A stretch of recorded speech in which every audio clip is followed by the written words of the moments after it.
A racist woman stormed into the office and demanded that Big Shaq leave, without realizing he was the owner. She thought she could push him out, but what happened next shocked the entire business world. What starts as a routine meeting turns into a battle of power, deception, and hidden agendas. When the media twists the truth and investors start to panic, Shaq faces the ultimate question. Will he fight back or let karma do the work? But the real twist. The woman who tried to destroy him will soon learn that some doors, once closed, never reopen. Before we deep dive into this interesting story, subscribe to our channel and tell us where are you watching from. Share in the comments below. The sun hung high over the Miami skyline, its golden light bouncing off the glass towers that lined the bustling streets. In the heart of the city stood a sleek, modern skyscraper, its towering presence a testament to perseverance, grit, and an unshakable will. This was O'Neal Developments, a multi-million-dollar real estate firm built from the ground up by Shaquille O'Neal, known to many as Big Shaq. A man of formidable stature, his presence was as commanding in the boardroom as it once was on the basketball court. Shaq was not just a businessman, he was a visionary with a purpose. His company didn't just build structures, it built opportunities, focusing on revitalizing struggling neighborhoods and giving back to the communities that had been long overlooked. Where others saw profit margins, he saw potential. Abandoned lots turned into thriving businesses, neglected schools transformed into state-of-the-art learning centers, and rundown apartment complexes restored to provide safe housing for families in need. His approach wasn't about quick financial wins, it was about legacy. Inside the towering O'Neal Developments building, the atmosphere was electric, filled with the rhythmic energy of ambition. Employees moved with purpose, their admiration for their boss evident in the way they carried themselves. Shaq's office, a sophisticated yet welcoming space, reflected the essence of the man himself. Powerful yet warm, grand yet grounded. Instead of intimidating opulence, the room was filled with memorabilia from his basketball career, photographs of the communities he had helped rebuild, and a simple wooden plaque on his desk that read, "Success means nothing if you don't lift others with you." Shaq was never the kind of boss who ruled from an ivory tower. He knew every employee by name, from the senior executives to the janitorial staff. He walked the halls, cracking jokes, checking in on projects, and making sure everyone felt valued. But beneath his friendly demeanor, he was sharp. He knew the game of business just as well as he had dominated the courts. His instincts were precise, his decisions calculated. The loyalty he inspired in his team wasn't just because of his name or wealth. It was because he led with heart. When an employee's mother was sick, Shaq quietly covered the medical bills.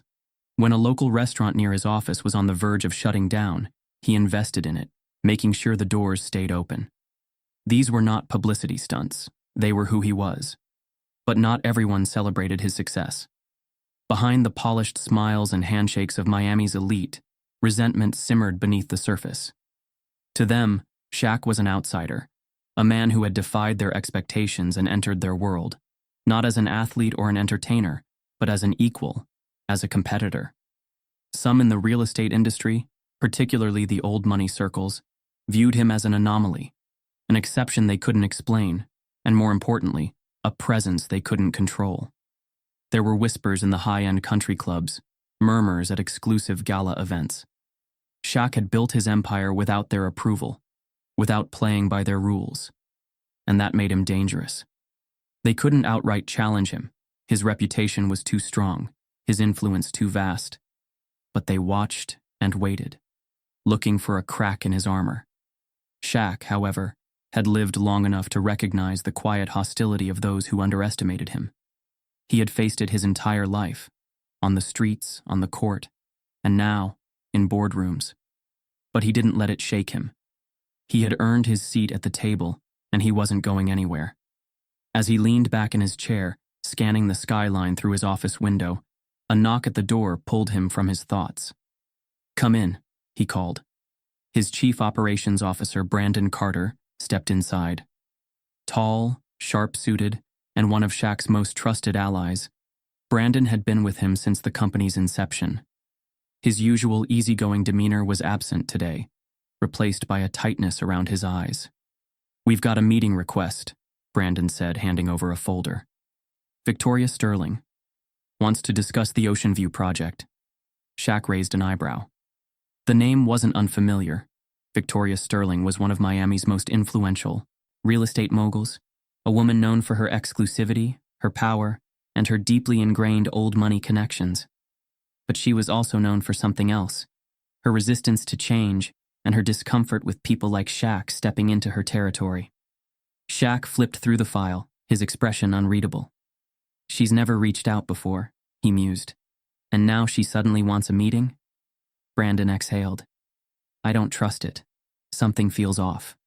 Shaq set the folder down, a knowing smile creeping onto his lips. Well, he said, let's find out what she really wants. And just like that, the first crack in the surface appeared. The morning air was thick with anticipation. Inside the sleek, modern headquarters of O'Neal Developments, the usual hum of productivity was laced with an undercurrent of tension.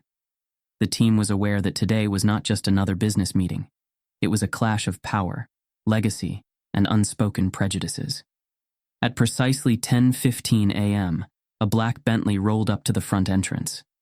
The chauffeur, dressed in crisp black, stepped out first, moving swiftly to open the passenger door. From the back seat emerged Victoria Sterling, a woman who carried herself with the confidence of someone who had always been at the top.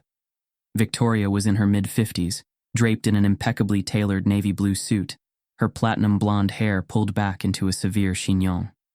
She was the epitome of old money wealth, a woman who had never been told no and had never questioned why certain doors opened effortlessly for her. At her side walked Arthur Langley, her longtime attorney, a wiry man with sharp features and an even sharper tongue. As they stepped into the lobby, Victoria barely spared a glance at her surroundings. Her stiletto heels clicked against the polished marble floors as she surveyed the space with an air of detached superiority. She had been inside hundreds of luxury buildings, and to her, this was just another one. The receptionist, Lisa Carter, greeted her with a professional but neutral expression. Good morning. How can I assist you? Lisa asked. Victoria barely acknowledged her, turning instead to Arthur. We don't have time for formalities. Just let them know we're here to speak with the owner about the Ocean View property. Lisa's expression didn't falter. Of course. And may I have your name? Arthur started to answer, but Victoria interrupted, her tone edged with irritation. Victoria Sterling. He should be expecting me. Lisa nodded and picked up the phone, dialing Shaq's assistant. As she did, Victoria's eyes swept over the room, landing on a towering figure standing near the windows. Shaquille O'Neal, dressed in a charcoal suit, stood with his back to them, engaged in conversation with one of his executives. Victoria's brow furrowed slightly. She turned to Arthur and muttered under her breath, I assume that's security. Or a bodyguard. Arthur barely glanced up from his phone. Likely. At that moment, Shaq turned, his deep eyes locking onto Victoria. He watched as she studied him with vague disinterest before shifting her gaze away as if he were invisible. Lisa ended the call and gestured toward the seating area. Mr. O'Neal will see you shortly. You're welcome to have a seat. Victoria exhaled impatiently, her fingers tapping against the side of her designer handbag. This is why I despise dealing with mid-tier firms, she whispered to Arthur. Too much waiting. Too little efficiency. Arthur smirked, but said nothing. A moment later, Shaq approached. His presence alone was commanding, not just because of his height, but because of the unshakable confidence and quiet power he carried. His voice was warm yet firm as he spoke. Miss Sterling, Mr. Langley, I hear you're here for the Ocean View deal. Victoria turned, eyes narrowing slightly as she tilted her head upward to meet his gaze. She hesitated for just a second, then dismissed her own moment of confusion. Yes, she said crisply. Be a dear, and let your employer know we're here. A beat of silence. Shaq's lips twitched in amusement. He folded his arms, looking down at her with the same patience he had perfected over decades of dealing with people like her. Employer? He echoed. Victoria gave him a polite but dismissive smile. Yes, the owner, the person in charge. I assume you're part of the security. The tension in the conference room thickened like a storm about to break. Shaq remained composed, leaning back in his chair, his large hands folded neatly in front of him. Across the polished oak table, Victoria Sterling sat stiffly, her expression unreadable but her energy unmistakably sharp. She was a woman who didn't like surprises, especially ones that disrupted the comfortable order of her world. Arthur Langley, her attorney, cleared his throat, trying to ease the strain in the air. "I believe we can move forward with the discussion," he said, his tone neutral. "There's plenty of room for negotiation." Shaq gave a slow nod, his deep voice steady. "I'm listening." Victoria's fingers drummed against the table before she finally spoke. "I'll be direct, Mr. O'Neal. The Ocean View property isn't the right fit for your company." Shaq raised an eyebrow, intrigued by her audacity. "That so?" Victoria exhaled sharply, clearly irritated by his calmness. "Yes. I'm offering you a way out before things become complicated. You see, developments of this magnitude require a certain level of expertise, a certain level of refinement." Shaq tilted his head slightly. "And you don't think I have that?" Victoria smiled, but it didn't reach her eyes. "I think you've done quite well for yourself," she said in a tone that felt more condescending than complimentary. "Given your background, it's admirable, really. But let's be honest, these types of high-profile projects are best handled by those with deeper industry connections, generational experience, people who understand the intricacies of the market at its highest level." Shaq chuckled under his breath. "And by that, you mean people like you." Victoria didn't blink. "I mean people who are truly qualified." The words hung in the air, heavy with implication. The polite mask she had worn when she first arrived was beginning to slip, revealing the deep-seated belief that had likely fueled her entire career. There was a hierarchy, and she belonged at the top. Shaq sat forward, resting his elbows on the table. "Miss Sterling, let me ask you something. If I wasn't the owner, if I was just a name on the board but someone else ran the day-to-day, would we be having this conversation?" Victoria's lips pressed into a thin line. Shaq nodded slowly. "That's what I thought." Arthur shifted uncomfortably, sensing the conversation was veering into dangerous territory. "Let's keep things professional," he interjected. "We're here to make a business deal, not debate qualifications." Shaq glanced at him. "Oh, I'm all about business. That's why I built this company from the ground up, and why I'm not selling." Victoria let out a soft, humorless laugh. "That's unfortunate," she said. "I thought you'd have the foresight to recognize a good opportunity when it presents itself." Shaq's jaw tightened, but he kept his composure. He had dealt with people like her before. The ones who mistook patience for weakness, who thought that money granted them the right to dictate the lives of others. Victoria leaned forward slightly, lowering her voice. "Listen, Mr. O'Neal. This isn't personal, it's business. But let's not pretend your success is built on the same foundation as others in this industry. You had advantages." Shaq's eyes darkened slightly. "Advantages?"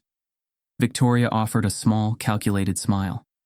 "Celebrity, publicity, the ability to leverage your name in ways real developers can't. It's commendable, really. But let's be clear. This isn't a game where charm and good press will carry you. Real power isn't given, it's earned." The subtle jab landed with precision, but Shaq refused to let it shake him. He had spent years proving himself beyond the labels others tried to attach to him. He let out a slow breath and straightened in his chair. "Ms. Sterling," he said, his tone firm, "I think we're done here." Victoria's expression barely changed. "You're making a mistake." Shaq gave her a measured look. "Number, I'm making a choice." She exhaled sharply, clearly irritated by his refusal to engage further. Then, in a move so bold it almost seemed rehearsed, she gathered her documents, pushed back her chair, and stood. "Well, if that's the case," she said coolly, adjusting her blazer, "there's no need for me to waste any more of my time." She turned toward the door, then paused, as if reconsidering something.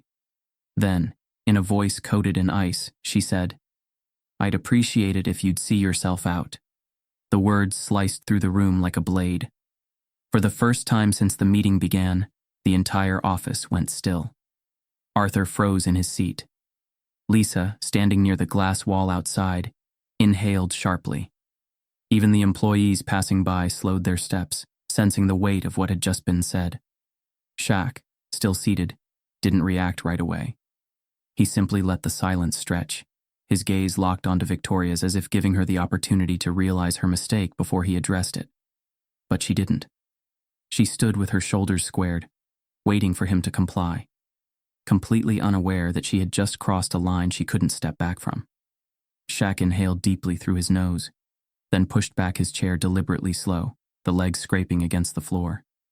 He rose to his full height, his towering frame casting a long shadow across the table. The sheer presence of him shifted the air in the room. Victoria, for the first time since she walked in, looked visibly thrown. Her confidence flickered, ever so briefly, but she masked it with another tight smile. Shaq adjusted the cuff of his suit, his movements unhurried. Then finally, he spoke. "This is my office." Victoria's breath hitched. The weight of those 4 words hit her like a freight train. Her expression faltered, just for a second, but it was enough for Shaq to see it. That split moment of realization, that pang of embarrassment as the full weight of her assumption crashed down on her. Arthur beside her cleared his throat awkwardly. "Victoria, I think..." But Victoria wasn't finished. Rather than back down, she doubled down. She lifted her chin slightly, her jaw tightening. "I wasn't implying anything inappropriate," she said smoothly, though the edges of her voice were sharper now. "But since we're being honest, I do think it's a shame when certain positions of power are occupied by those who may not fully understand the weight of their responsibility." The words were veiled, carefully constructed, but Shaq saw them for what they were. She wasn't just questioning his qualifications, she was questioning his right to be here at all. Shaq's hands rested on the table, his fingers pressing lightly against the polished wood. His voice, when he spoke, was impossibly calm. Too calm. "Let me ask you something, Ms. Sterling," he said. "What exactly do you think I stole?" Victoria blinked. "Excuse me?" "You said people like me take opportunities meant for people like you," Shaq said. "So tell me, what did I steal?" The question hung in the air like a challenge. Victoria's lips parted, but no words came. For the first time in the entire meeting, she had nothing to say. Shaq let the silence drag. Then he gave a slow nod, as if confirming something to himself. He reached for the folder on the table, flipped it shut, and straightened to his full height. "I think we're done here," he said, his tone leaving no room for argument. Victoria swallowed, her face now a shade paler than before. She grabbed her bag and turned sharply toward the door, but Shaq caught it, the slight tremor in her hand. She had come into this office believing she had all the power. She was just now realizing how wrong she was. And as she stepped out of the conference room, Shaq knew this wasn't over.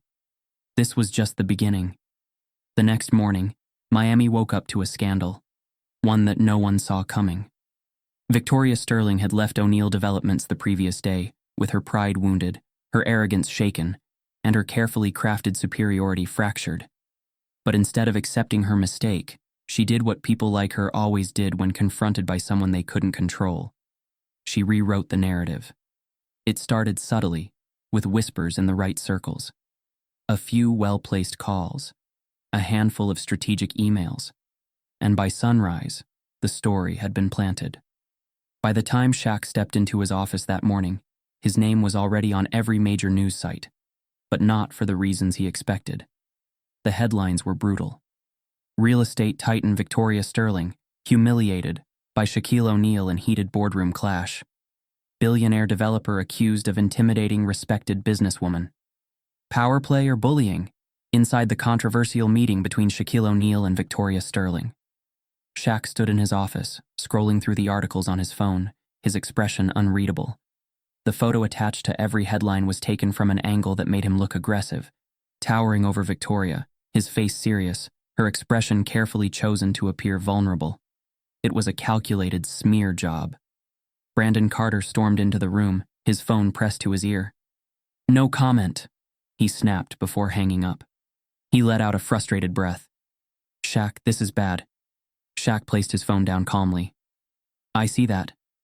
Brandon shook his head. "They're twisting everything. Half these reporters weren't even there, but suddenly they have sources inside the room? This is a damn hit piece. Shaq didn't need to be told that. He had seen it happen before. How a single narrative, no matter how false, could take on a life of its own. Lisa, his executive assistant, rushed in next, eyes wide. "Shaq, we have a problem." She turned the screen of her tablet toward him, revealing another headline that had just been published. "Will this scandal cost O'Neal Developments its investors?" Brandon snatched the tablet and skimmed through it. "They're calling you a risk, saying that if you're unstable in negotiations, you could jeopardize future deals. A couple of our partners are already asking questions." Shaq exhaled slowly. "Victoria's not just trying to ruin my reputation," he said. "She's trying to shake my investors, make them panic, make them think I'm a liability." Lisa nodded grimly. "And if they panic enough," Shaq finished the thought, "they'll force me to sell." Brandon paced the room, running a hand over his face. "This was the plan all along, wasn't it?" His voice was laced with frustration. "Victoria never came here to negotiate. She came to bait you. To set you up." Shaq thought back to the meeting, the way Victoria had pushed, provoked, insulted. He had kept his composure, but in the world of the powerful, perception was everything. And right now, Victoria was controlling the perception. Brandon's phone rang again. He answered, listening for a few seconds before muttering, "Understood," and hanging up. His expression darkened. "Shaq, we just lost a major investor." Silence settled over the room. Lisa looked at Shaq. "What do we do?" For a moment, Shaq said nothing. He stared out the window, the Miami skyline stretching before him. This wasn't just about business anymore. It was personal. Victoria hadn't just attacked him. She had attacked everything he had built, and that was a mistake. By the afternoon, Shaq's team was in full damage control mode. Calls were being made, emails were flying, and a small war room had formed in his office, filled with his most trusted executives. A young tech analyst, Jordan, rushed in with a laptop. "I think I found something." Shaq turned. "Talk to me." Jordan placed the laptop on the table and pulled up a series of emails, leaked messages from an anonymous source. "These are from Victoria's office," he explained. "They started coordinating this hit piece weeks ago, before she even walked into the building." Lisa leaned in, her eyes scanning the emails. They had journalists lined up. Articles pre-drafted. They weren't waiting to see how the meeting went. They planned to spin it against you from the start. Brandon clenched his jaw. This was never about Ocean View. She wanted to manufacture a scandal big enough to push you out of the market. Shaq sat back in his chair, his expression unreadable. He had been in fights before, not just on the court, but in business, in life. He had fought for every inch of respect he had, and now Victoria thought she could take it from him with a few well-placed lies. He exhaled through his nose. "All right," he said finally. "Let's flip the script." The next morning, Shaq took control of the narrative. A press statement was released. Calm, direct, and powerful. "It is disappointing to see an honest business negotiation misrepresented in the media. I have built my company with integrity, and I refuse to let false accusations dictate its future. My legal team is reviewing all defamatory claims, and we are prepared to take action against any parties spreading misinformation. O'Neal Developments stands by its commitment to truth, fairness, and progress." He didn't shout. He didn't play the victim. He stated facts. At the same time, his team fed journalists the leaked emails, exposing Victoria's premeditated attack. By noon, the media turned on her. New evidence suggests Victoria Sterling orchestrated smear campaign against Shaquille O'Neal. Emails reveal businesswoman's attempt to sabotage rival developer. By evening, investors who had distanced themselves began calling back. And Victoria? She was silent. That night, Shaq was finishing up in his office when his phone buzzed. An unknown number. He answered. A familiar voice came through. "Victoria. I suppose you think you've won?" she said, her tone colder than before. Shaq leaned back in his chair. "I don't have to win, Victoria. I just have to tell the truth." A pause. Then, "You don't belong here, O'Neal. You never did." Shaq smiled to himself. "Funny. I was just thinking the same thing about you." There was silence on the other end before she finally spoke. "This isn't over." Shaq exhaled slowly. "No, Victoria, it is." And with that, he hung up. The following day, Victoria Sterling's empire began to crumble. Her name was dragged through the media, her investors lost confidence, and her company's stock took a nosedive. The same press that had once sung her praises was now tearing her apart. Meanwhile, Shaq didn't gloat. He didn't give celebratory interviews or revel in her downfall. He simply kept building, because that was the difference between them.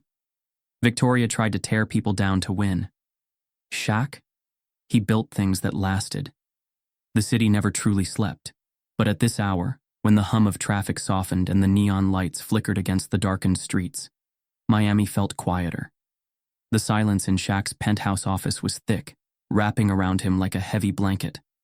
He sat alone, his broad shoulders slightly hunched as he stared out over the skyline. The battle with Victoria had been exhausting, not because he wasn't prepared for it, but because he had been fighting some version of this war his entire life. He closed his eyes, and the past came rushing back. The year was 1984. A young Shaquille O'Neal, barely 12 years old, stood at the free throw line of a worn-out gym in Newark, New Jersey. His oversized sneakers squeaked against the polished wood floor as he bounced the ball twice, pausing to steady himself. The gym smelled of sweat and old leather, the echoes of dribbles and shouts bouncing off the cinder block walls. The opposing team's coach, a middle-aged white man with graying hair, stood with his arms crossed, watching Shaq with thinly veiled skepticism. "Big kid, aren't you?" the man muttered, just loud enough for Shaq to hear. "Must be nice having an advantage like that. Probably don't even need to work hard, huh?" Shaq froze, his fingers tightening around the ball. He wasn't sure what to say. He had spent hours practicing, running drills in the summer heat, pushing his body beyond exhaustion. But none of that seemed to matter. The man didn't see his work, his dedication, just his size. The referee blew the whistle. "Let's go, son. Take your shot." Shaq exhaled, shaking off the sting of the words, and took the shot. The ball sailed clean through the net. Perfect. But the coach just scoffed, turning to his assistant. "Natural talent. That's all that is." After the game, Shaq sat alone near the lockers, staring at his worn-out sneakers. His mother, Lucille O'Neal, walked in, her presence always warm, always grounding. She was tall, proud, and carried herself with an unshakable grace. She kneeled in front of him, placing a gentle hand on his knee. "What's wrong, baby?" Shaq hesitated, then muttered, "Coach said I only win 'cause I'm big." Lucille's face softened, but there was fire in her eyes. "Oh, is that so?" She tilted her head, studying him. "And did your size get you up every morning to practice? Did it push you to run drills when you were tired? Did it teach you how to lead a team?"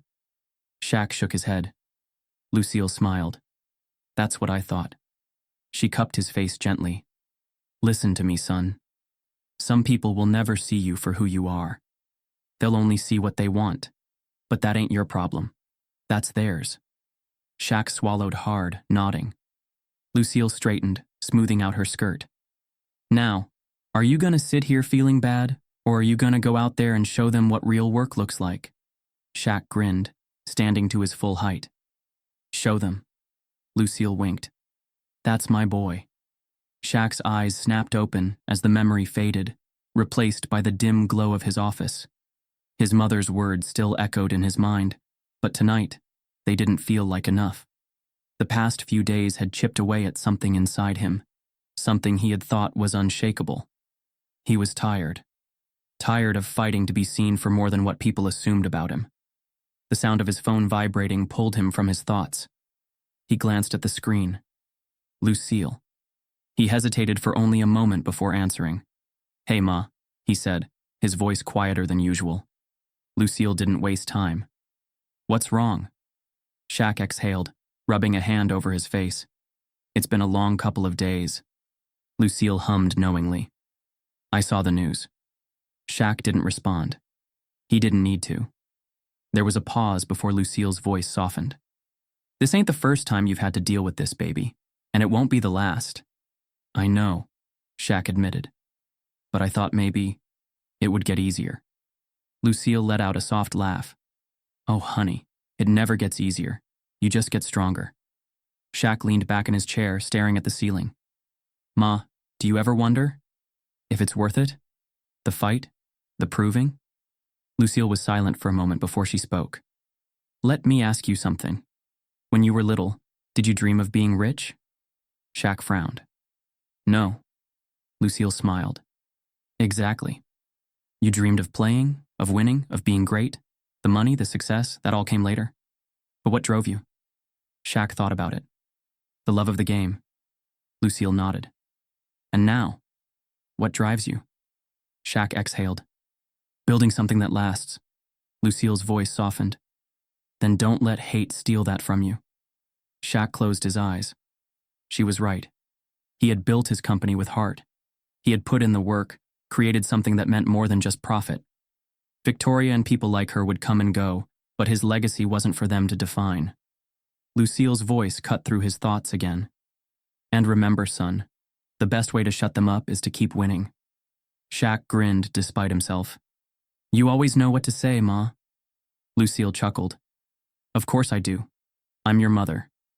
They spoke for a little while longer before Shaq finally hung up, feeling lighter than before. A knock on the office door pulled Shaq back to the present. Brandon Carter stepped inside, his usual sharp energy replaced by quiet concern. I figured you'd still be here. Shaq gestured for him to sit. Brandon sat across from him, studying him for a moment. So, how are you holding up? Shaq let out a slow breath. Been better. Brandon nodded. I get it. What happened wasn't just about business. It was personal. Shaq didn't respond, but the silence spoke for him. Brandon leaned forward, resting his elbows on his knees. Man, I know it's exhausting. Always having to prove yourself. Always having to be twice as good just to get half the respect. It's unfair. It's frustrating. But you can't let them win. Shaq looked at his friend. I'm not quitting. Brandon smirked. I know you're not. But I also know you're carrying more weight than you should. So let me remind you of something. This empire, you built it.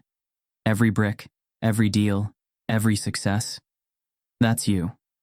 Shaq let that sink in. Brandon leaned back, a smirk playing at his lips. And if Victoria Sterling thinks she can take you down with a few bad headlines, she doesn't know who she's dealing with. Shaq chuckled. She really doesn't. Brandon grinned. So, what's next? Shaq straightened in his chair, his focus sharpening. We keep moving forward. We don't let them dictate our story. Brandon nodded. Good. Because we've got work to do. Shaq exhaled, standing up and stretching his arms. The weight on his shoulders wasn't gone, but it felt lighter. His mother's words, his friend's confidence, they had given him clarity. The fight wasn't over, but Shaq was ready. And this time, he wasn't just playing defense. The world expected Shaquille O'Neal to lash out. The media had painted him as a towering, angry businessman unfairly attacking a respected real estate mogul. The whispers in corporate circles suggested his career was on the line, that his reputation had taken an irreversible hit.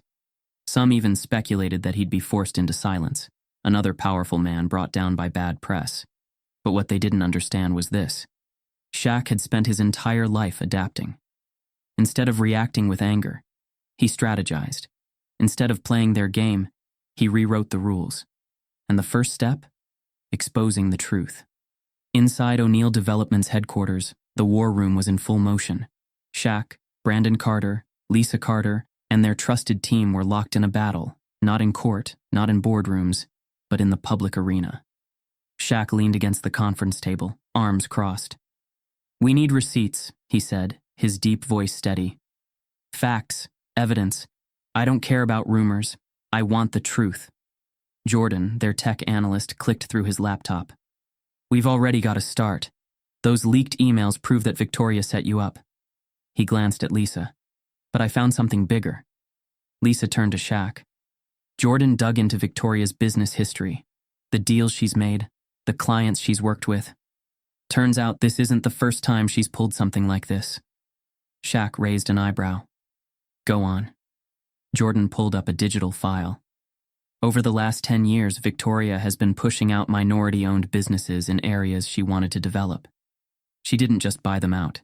She'd pressure banks to deny their loans, spread false rumors about their financial instability, and in some cases, even plant anonymous complaints to get them investigated.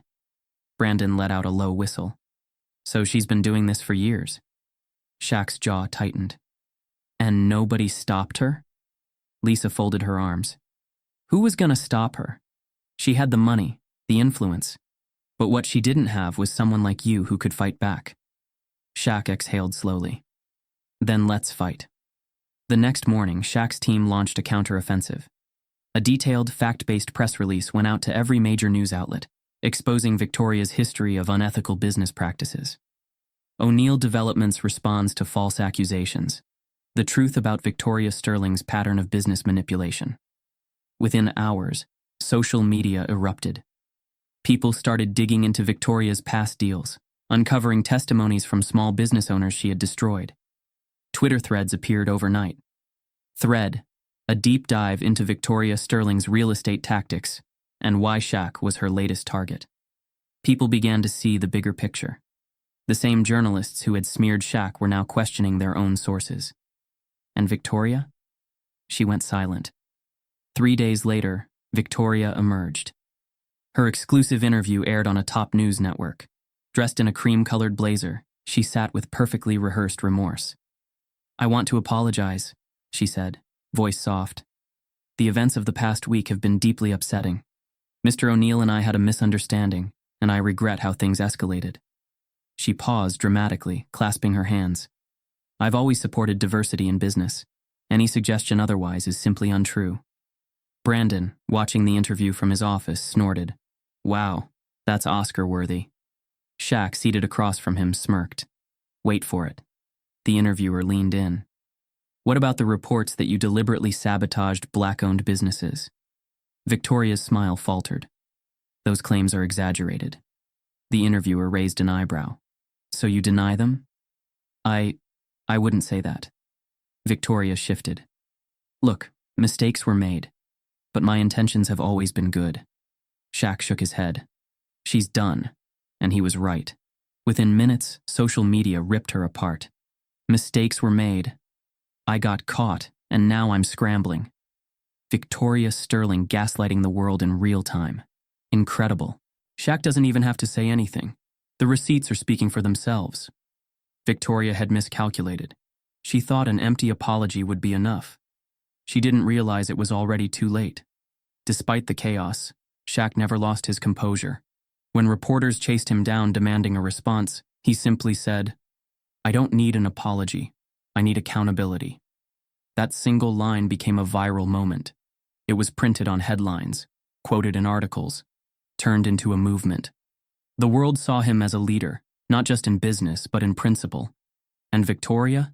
Her empire began to crumble. By the end of the week, Victoria's investors pulled out. Her company's stock dropped by 22%. Former employees started speaking out. The city launched an investigation into her past dealings. And Shaq? He didn't gloat. When asked how he felt about Victoria's downfall, he simply said, I don't celebrate failure. I celebrate justice. That quote too went viral, because that was the difference between them. Victoria built her success on destroying others. Shaq? He built things that lasted. The storm that Victoria Sterling had unleashed came full circle, and this time, she was at the center of destruction. It started as whispers, concerns among her business associates, quiet doubts from her investors. Then, the murmurs became full-blown panic. One by one, they abandoned her. Within days, major financial backers pulled their funding.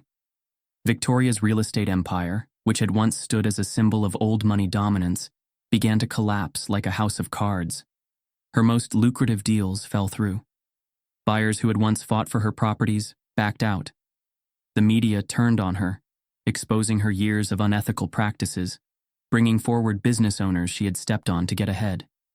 The headlines that once painted her as a respected mogul now read, Victoria Sterling's business empire in free fall. Real estate queen faces reckoning as partners cut ties. Victoria Sterling, the scandal that ended an empire. She had spent years controlling the narrative, bending the world to fit her vision. But now, the world saw her for what she truly was: a fraud, a bully, a relic of a time that was fading fast. And the irony? She had no one to blame but herself. Shaq was in his office when Lisa walked in, looking visibly annoyed.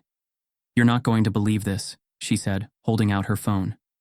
Shaq glanced at the screen, brows lifting slightly. It was a text from an unknown number. Victoria. He exhaled slowly, shaking his head. "Let me guess. She wants to meet." Lisa nodded. "She's in the lobby. Right now." Shaq was silent for a moment, then stood. "Bring her up." Lisa's eyes widened. "Are you serious? I want to hear what she has to say." Lisa muttered something under her breath but made the call. Minutes later, the elevator doors slid open, and Victoria Sterling stepped into Shaq's office. She was unrecognizable. Gone was the poised, confident businesswoman who had walked into this same building weeks ago, dripping in arrogance and control. In her place was a desperate woman, her usually pristine outfit slightly disheveled, her sharp eyes now dull with exhaustion. "Shaquille," she began, her voice softer than he had ever heard it. Shaq sat behind his desk, watching her carefully. "Victoria," she exhaled, clasping her hands together as she took a hesitant step forward. "I need your help." Shaq leaned back in his chair, arms crossed. "Do you?" Victoria swallowed, nodding. She hesitated, then forced a small, tight-lipped smile. "Look, I think we got off on the wrong foot." Shaq raised an eyebrow. "Off on the wrong foot?" he repeated, voice calm. "Is that what we're calling it?" Victoria's lips pressed together. "Shaquille, please. You have to understand. I was protecting my interests." Shaq gave a slow nod. "Right, just business, nothing personal." She took another step closer, her desperation now fully visible. "I made mistakes," she admitted. "But you could fix this." Shaq stayed silent, waiting. Victoria licked her lips nervously before continuing. "If you speak on my behalf, if you tell the media this was all just a misunderstanding, maybe say that we've settled things privately." Shaq tilted his head. "And why would I do that?" Victoria exhaled sharply. "Because I have nothing left." For the first time in her entire life, Victoria Sterling was at someone else's mercy. Shaq studied her for a long moment, his mind flashing back to that day in this very office, when she had dismissed him, belittled him, told him to leave his own company. Now, she was the one standing before him, asking to be saved. The power shift was undeniable. But Shaq didn't gloat. He didn't smirk or revel in her downfall. Instead, he simply stood, walked around the desk, and stopped in front of her. "I don't think you get it, Victoria," he said, voice steady. "This was never about business. It was never about a deal." She blinked, confused. "Then what was it about?" Shaq exhaled slowly. "Respect." Her throat bobbed as she swallowed hard. "You thought you could take me down," Shaq continued. "Thought you could twist the story, manipulate the media, turn my own investors against me. You've done it before, to other people. But this time?" He shook his head. "This time, you lost." Victoria's hands trembled slightly, but she clenched them into fists to hide it. "So, you won't help me," she whispered. Shaq sighed. "Victoria, I don't hate you. I don't even want revenge. But I do believe in consequences." She held his gaze for a long time. Then finally she nodded. There was no fight left in her. Without another word, she turned and walked out of the office. And Shaq knew, without a doubt, this was the last time he'd ever see her. A few weeks later, Shaq stood on the balcony of one of his newest properties, a luxury commercial space in the heart of Miami. The very same property Victoria had tried to buy from him. But it wasn't his anymore. He had sold it to a black-owned real estate firm, a young, ambitious group of developers who had spent years fighting to break into the industry. The kind of people Victoria had spent decades keeping out. And now, they owned what she could never have. Shaq watched as the new owners stood outside the building, shaking hands with their partners, their faces lit with excitement. He smiled to himself. Some things had a way of working out better than any revenge ever could. The world had watched Victoria Sterling fall, but Shaquille O'Neal had never been interested in watching others crumble. He had built his empire to last, not by tearing others down, but by lifting people up. Now, in the aftermath of one of the biggest corporate scandals in Miami's recent history, Shaq's reputation stood stronger than ever.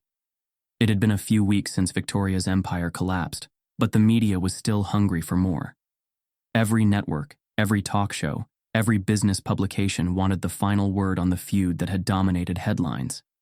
At a press event in downtown Miami, Shaq was scheduled to speak about his company's future, but the reporters were more interested in Victoria Sterling.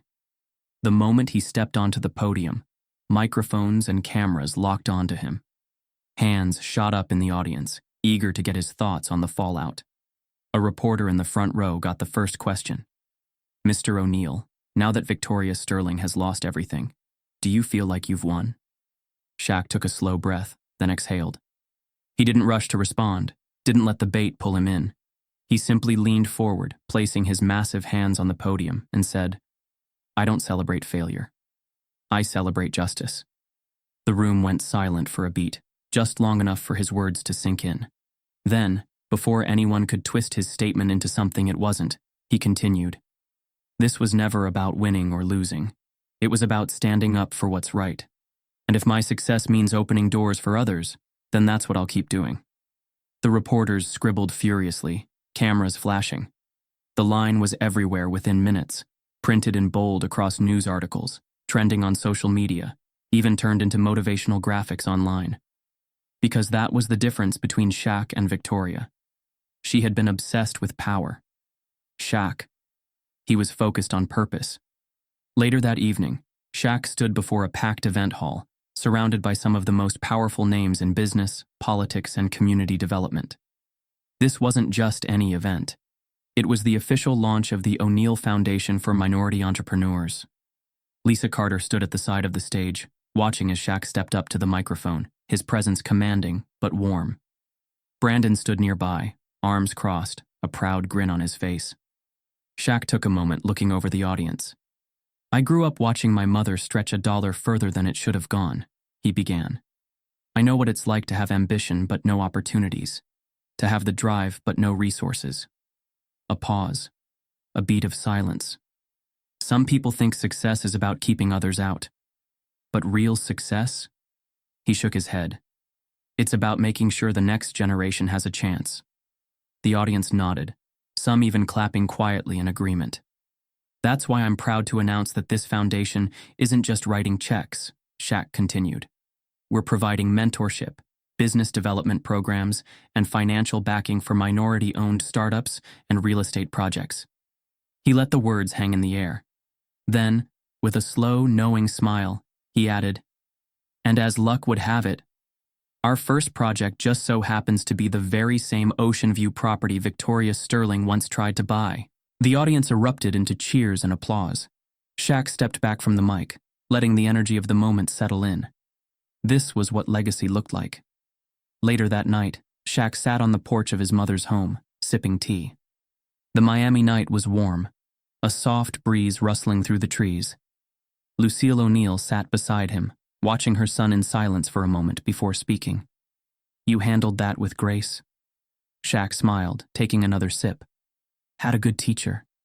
Lucille chuckled. "Oh, I know that." She placed her teacup down and studied him. "So, does it feel like you won?" Shaq thought about that for a second.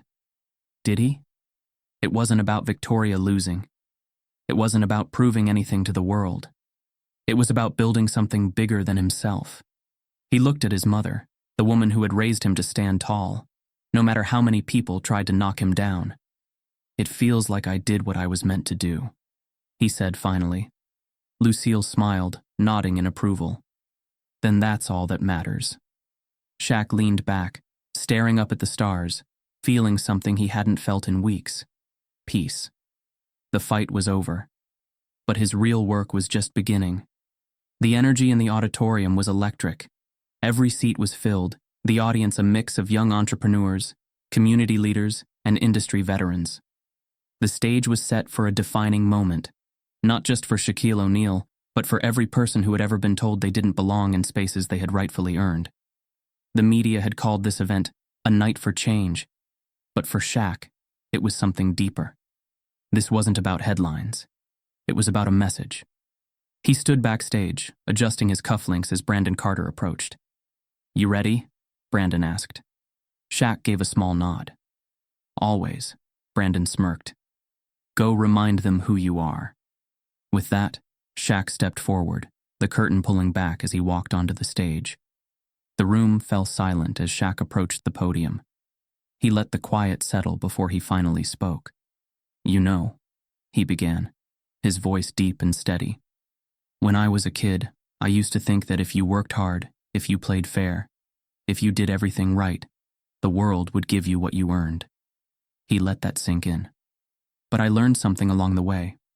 Sometimes, even when you do everything right, there will be people who try to push you out of places you built."